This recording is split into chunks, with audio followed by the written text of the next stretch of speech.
गरीब बहू का पेरिस में अमीर ससुराल।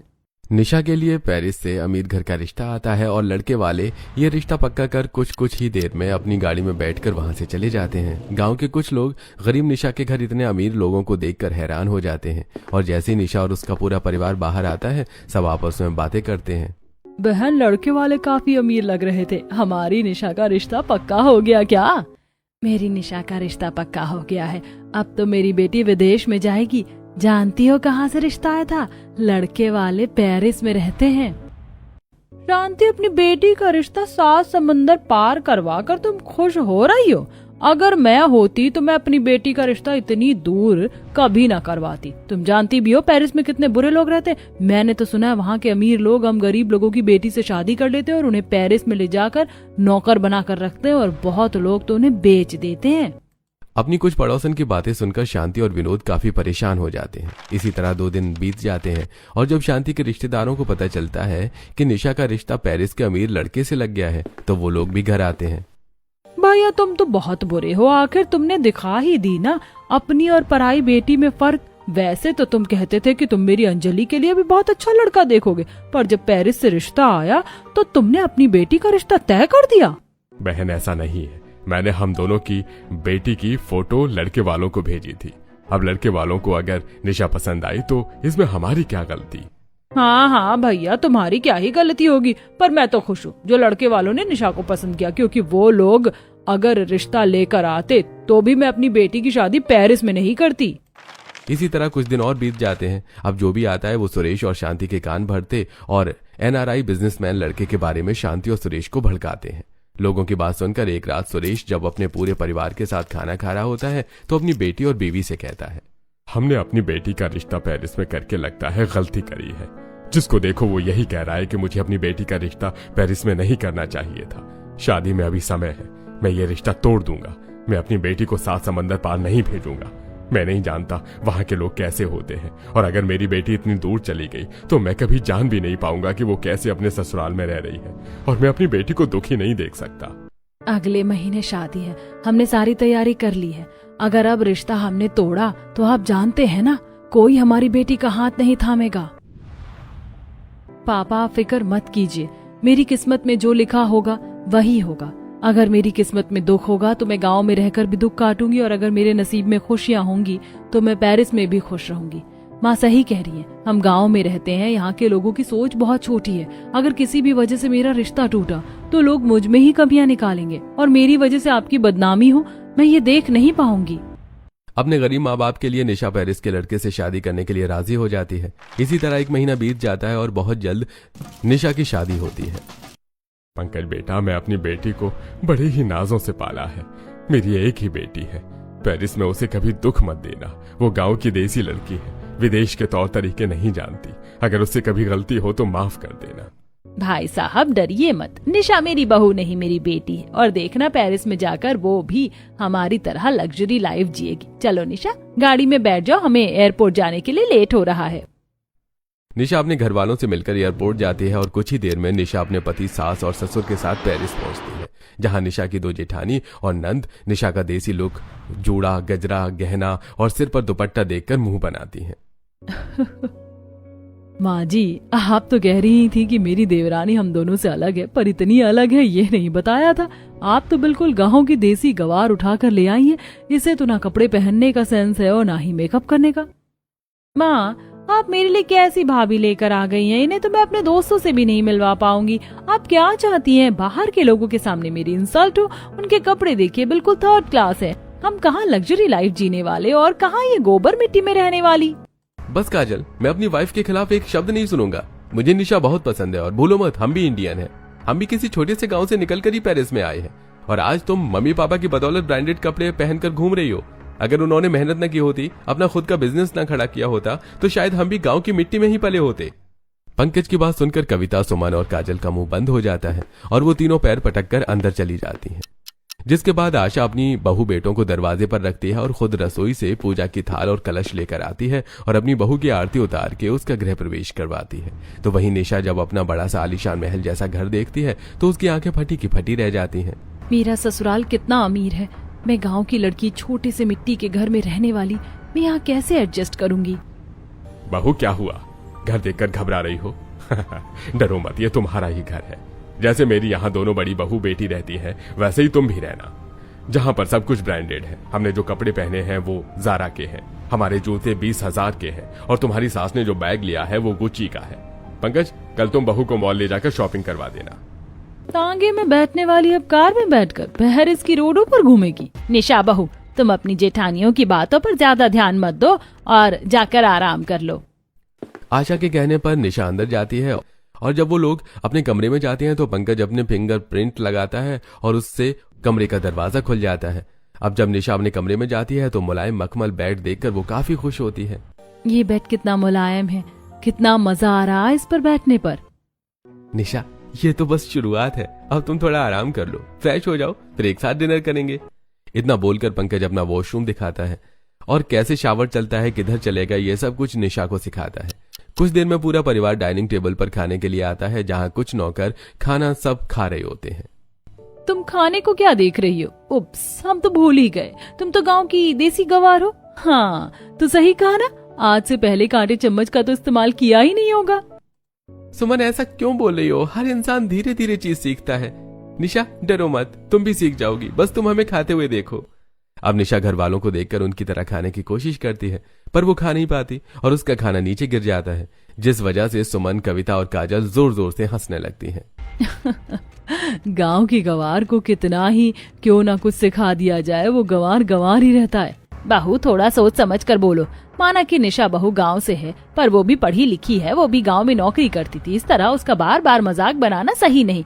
और निशा बहू, मैं जानती हूँ, गांव में शादी के बाद बहू अपनी पहली रसोई करती। यहाँ पर हम भी तुम्हारी पहली रसोई करेंगे, पर 2 दिन बाद। ये तो परफेक्ट है।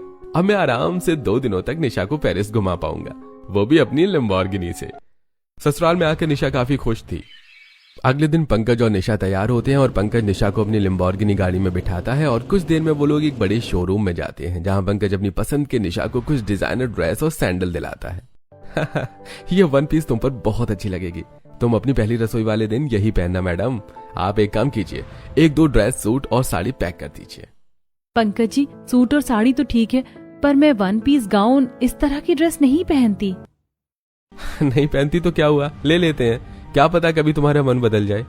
इस तरह पंकज कुछ ड्रेस और सैंडल साथ ही पर्स दिलाकर निशा के साथ रेस्टोरेंट में जाता है। पेरिस का सबसे महंगा रेस्टोरेंट है, मैं अपनी सारी बिजनेस की डील करने के लिए इसी रेस्टोरेंट में आता हूँ। मैं छोटे से गांव की लड़की, मुझे तो यकीन ही नहीं हो रहा कि मैं पेरिस जैसे इतने बड़े शहर में हूँ। अगर यकीन नहीं हो रहा है तो यकीन कर लो, क्योंकि अभी तो तुम्हें बहुत कुछ देखना है। कल तुम्हारी पहली रसोई है, माँ की कुछ दोस्त घर आएंगी, जिसमें से कुछ इंडियन है और कुछ पेरिस की रहने वाली हैं। कल देखना, तुम्हें बहुत मजा आएगा। कुछ देर में पंकज निशा को पेरिस की मोस्ट पॉपुलर जगह पर ले जाता है और शाम को निशा घर आती है। अगले दिन निशा की पहली रसोई होती है, इसलिए वो सुबह जल्दी उठ जाती है और रसोई में जाती है और नौकरों की मदद लेकर इंडक्शन और इलेक्ट्रॉनिक सामानों से अपने ससुर के लिए करेले का जूस, घर वालों के लिए मिल्क शेक, बादाम शेक, पराठे, खीर, पूड़ी, पनीर, छोले भटूरे जैसे पकवान बना रही होती है कि तभी वहाँ निशा की दोनों जिठानी और नंद आती हैं। ये सब क्या बनाया तुमने, कितना ऑयली है। यहाँ के लोग इस तरह का भारी खाना नहीं खाते। बनाना ही है तो एवोकाडो टोस्ट बनाओ, नूडल्स बनाओ, पिज्जा बनाओ, मोमोज बनाओ, सैंडविच बनाओ। बहू, जब तुम्हारी पहली रसोई थी तो तुमने अपनी पसंद का खाना बनाया था ना, तो फिर तुम छोटी बहू को क्यों फोर्स कर रही हो अपनी पसंद का खाना बनाने के लिए? बहू, मेहमान आ चुके हैं, खाना लगा दो। आशा की बात सुनकर सुमन, कविता और काजल का मुंह बन जाता है। कुछ ही देर में निशा घर आए मेहमानों को खाना सर्व करते हैं और जब सभी मेहमान खाना खाते हैं तो वो लोग निशा के खाने की काफी तारीफ करते हैं। Oh my God, it is too yummy। मेरा सपना था इंडियन फूड खाने का और आज मेरा ड्रीम पूरा हो गया। I can't believe this। ये सारा फूड बहुत डिलीशियस था। आशा, आखिर तुमने दिखा दिया कि तुम तीसरी बहू बिल्कुल देसी लेकर आई हो। मैं भी अपने बेटे के लिए इंडियन लड़की देख रही हूँ, वो भी गांव की, ताकि वो भी हमारे घर में आकर हमें इंडियन खाना खिला सके। विदेशी खाने खा खा कर मैं तो बोर हो चुकी हूँ। देखा बहू, तुम तो पेरिस में आकर देसी तड़का लगा रही हो। सब तुम्हारी कितनी तारीफ कर रहे हैं।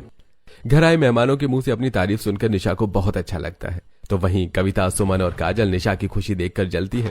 इसी तरह कुछ दिन बीत जाते हैं और एक दिन काजल की कुछ दोस्त का फोन आता है। क्या तुम लोग मेरी भाभी से मिलना चाहते हो? काश कि मैं तुम्हें अपनी भाभी से मिलवा पाती।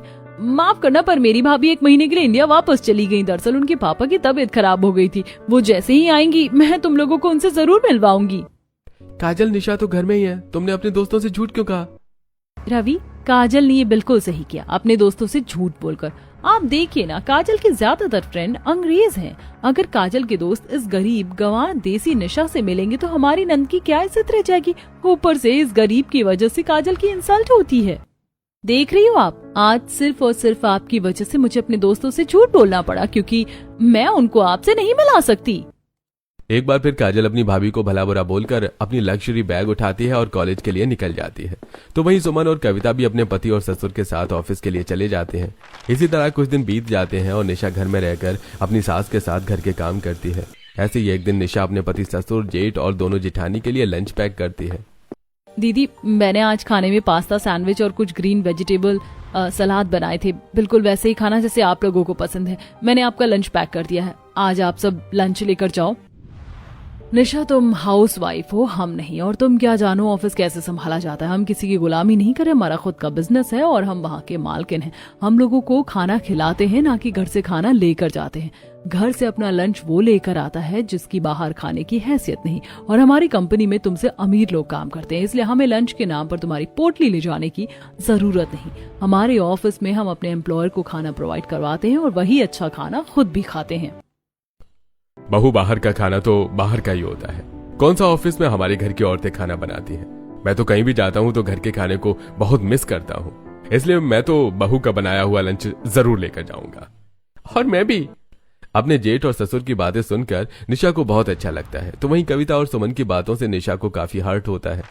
इसी तरह कुछ दिन बीत जाते हैं और काजल के फ्रेंड बिना बताए काजल से मिलने उसके घर आते हैं, जहां वो लोग निशा को साड़ी, गजरे, गहने में देखकर बड़े हैरान हो जाते हैं। लगता है आप सब काजल के दोस्त हैं। आप सब पहली बार मेरे सामने घर आए हैं। आप सब बैठिए, मैं आप लोगों के लिए स्नैक्स लेकर आती हूँ। काजल, ये तुम्हारी भाभी है? क्या यार, तुम लोग भी ना, भला ऐसी गरीब गंवार लड़की मेरी भाभी कैसे हो सकती है। ये हमारे घर की नौकरानी है। दरअसल माँ को इंडियन नौकरानी चाहिए थी, इसीलिए हम इसे गांव से उठा कर ले आए हैं। वो तुम्हारे घर की तो इंडियन नौकरानी भी बहुत अच्छी है। मैं तो सोच रहा था कि यही तुम्हारी भाभी है। काजल की बातें सुनकर निशा की आंखों में आंसू भर आते हैं और वो उदास रसोई में जाकर काफी देर तक रोती है और काजल के दोस्तों के लिए कुछ स्नैक्स लेकर आती है। और सभी दोस्त निशा से नौकरानी की तरह ट्रीट करते हैं। कभी वो लोग उसे चाय बनवाते तो कभी फर्श पर जूस गिरा देते और निशा को साफ करने के लिए कहते हैं। फर्श गंदा हो गया है, प्लीज क्लीन कर दो। ये सब क्या हो रहा है मेरे घर में? और तुम लोगों की हिम्मत कैसे हुई मेरी बहू के साथ नौकरों की तरह व्यवहार करने की? निशा, तूने इनको बताया क्यों नहीं कि तू इस घर की नौकरानी नहीं, बहू रानी है? क्या? काजल, ये तुम्हारी भाभी है और तुमने हमसे झूठ कहा। मुझे तो लग ही रहा था, पर तुमने अपनी भाभी की इतनी इंसल्ट करके सही नहीं किया। वो भी हमारी तरह इंडियन है। भला हम इंडियन होकर किसी इंडियन का मजाक कैसे बना सकते हैं? मुझे शर्म आ रही है कि मैंने तुम जैसी लड़की से दोस्ती की। माफ करना भाभी, मैं नहीं जानती थी कि आप काजल की भाभी हैं। मैं तो पेरिस की रहने वाली हूँ, पर मुझे आपके लिए बहुत बुरा लग रहा है। काजल ने आपके साथ सही नहीं किया। काजल के दोस्तों को काजल पर बहुत गुस्सा आता है और वो लोग काजल से नाराज होकर वहां से चले जाते हैं और काजल अपना सारा गुस्सा अपनी भाभी पर निकालकर कमरे में चली जाती है। इसी तरह कुछ दिन बीत जाते हैं और एक शाम रवि, विनोद और पंकज उदास घर आते हैं और हॉल में बैठकर डिस्कशन कर रहे होते हैं कि तभी वो निशा आती है और उन्हें परेशान देखकर उनकी परेशानी की वजह पूछती है। आज आप लोगों को आने में इतनी देरी हो गई, क्या हुआ? सब ठीक तो है? मुझे बताइए, क्या पता मैं आप लोगों की कुछ हेल्प कर दूं। अगर तुम सच में हमारी मदद करना चाहती हो तो यहाँ से चली जाओ। दिखाई नहीं दे रहा हम लोग बिजनेस के सिलसिले में कुछ डिस्कशन कर रहे हैं। हर चीज में इंटरफेयर करना जरूरी है क्या? पंकज, अपनी बीवी से बोलो बिजनेस में दखल अंदाजी न करे, ये सब उसके समझ से परे है। तुम सबने मेरी बहू को समझ क्या रखा है? अगर तुम लोगों की बिजनेस की बातें थी तो ऑफिस में ही खत्म करते। बहू तुमसे तुम्हारी प्रॉब्लम ही तो पूछ रही थी, और मेरी बहू पढ़ी लिखी है। गांव में वो भी ऑफिस में काम करती थी एज अ सपोर्टिंग मैनेजर।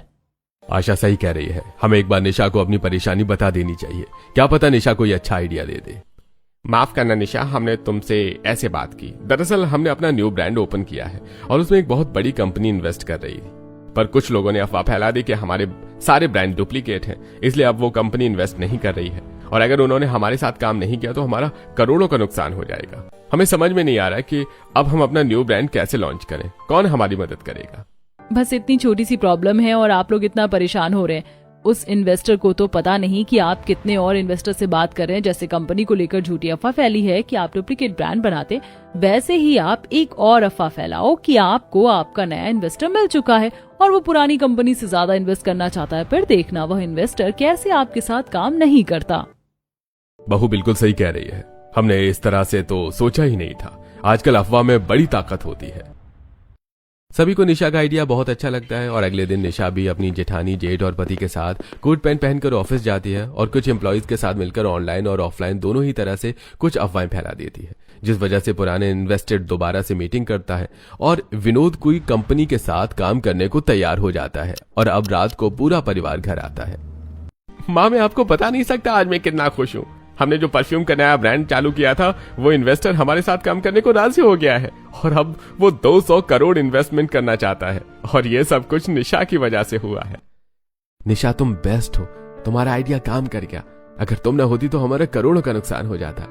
सच में निशा, हम तुम्हें गांव की गरीब गंवार बेवकूफ समझते थे, पर आज तुमने साबित कर दिया कि अगर कोई गरीब है तो इसका मतलब ये नहीं कि वो बेवकूफ है। भाभी, मुझे भी माफ कर देना, मैं हर कदम पर आपकी बस इंसल्ट करती रही, पर आज आपने साबित कर दिया कि जो काम मैं पेरिस में रहकर ना कर सकी, वो काम आपने कर दिखाया। मेरी बीवी ने इतना बड़ा काम किया है तो क्यों ना आज हम फैमिली डिनर के लिए बाहर चलें। फैमिली डिनर पर जाने के लिए अब पूरा परिवार एक साथ तैयार होता है और इस बार निशा साड़ी न पहनकर स्टाइलिश ब्रांडेड कपड़े पहनती है और अपनी जेठानी और नंद की तरह तैयार होकर नीचे आती है। सभी निशा का नया लुक देखकर हैरान हो जाते हैं। तुमने शनैल का परफ्यूम, ज़ारा की ड्रेस और गुची का बैग लिया है। इस लुक में तो तुम बिल्कुल विदेशी लग रही हो। भाभी, आपका ये नया लुक बहुत अच्छा है। पर निशा, तुम्हें तो ये सब पसंद ही नहीं, फिर आज तुम। आप लोगों ने मुझे इतना प्यार दिया, मैं जिस रूप में रही मुझे उस रूप में स्वीकार किया, इसीलिए अब मेरा भी फर्ज बनता है आप लोगों के लिए कुछ करने का। मैं नहीं चाहती कि मेरी वजह से कभी भी आप लोगों को इंसल्ट बर्दाश्त करनी पड़े। और वैसे भी हम पेरिस के सबसे बड़े रेस्टोरेंट में जा रहे हैं। अब मैं वहाँ पहले की तरह सूट या साड़ी पहन के तो नहीं जा सकती ना। वैसे भी अब मैं पेरिस में रहती हूँ तो मुझे पेरिस के लोगों की तरह तो बनना ही पड़ेगा। इतना बोलकर निशा अब जैसे ही अपने पूरे परिवार के साथ रेस्टोरेंट के लिए जाती है, उसके माँ बाप का फोन आता है और निशा अपने माता पिता को वीडियो कॉल पर पूरा पेरिस और रेस्टोरेंट दिखाती है। माँ, पापा, कैसी लग रही हूँ मैं इस ड्रेस में? देखो, आपकी बेटी पेरिस में आकर बिल्कुल पेरिस के लोगों की तरह बन गई है। मैं यहाँ बहुत खुश हूँ पापा। भगवान करे मेरी बेटी ऐसे ही हमेशा खुश रहे। आज तुझे देखकर, खुश देखकर हमारे दिल पर जो बोझ था वो हट गया है। आज मुझे लग रहा है कि मैंने अपनी बेटी की खुशियां चुनी, तेरी शादी पंकज से करवाकर। तू ऐसे ही हमेशा पेरिस में रहना और खुश रहना। अपने पिता से बात करके निशा थोड़ी इमोशनल हो जाती है तो वहीं सुरेश और शांति भी काफी खुश होते हैं और अब निशा भी अपने ससुराल के बिजनेस में हाथ बटाती है और उनके कारोबार को और मुकाम तक पहुंचाती है।